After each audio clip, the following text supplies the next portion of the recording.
দেখাচ্ছি। এখন ক্লিপ দিয়ে এখানে একটা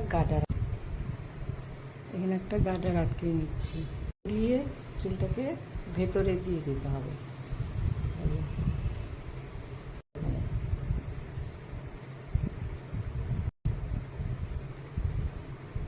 এটাকে আবার দুভাগ করে নিলাম,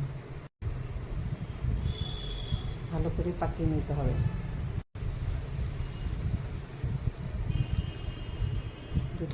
দুটাকে পাকিয়ে নিয়ে এবার এই দুটোকে রাউন্ড করে সুন্দর করে এই যে আটকাতে হবে। এখানে বিনুনিটাকেও সুন্দর করে এইভাবে রাউন্ড করে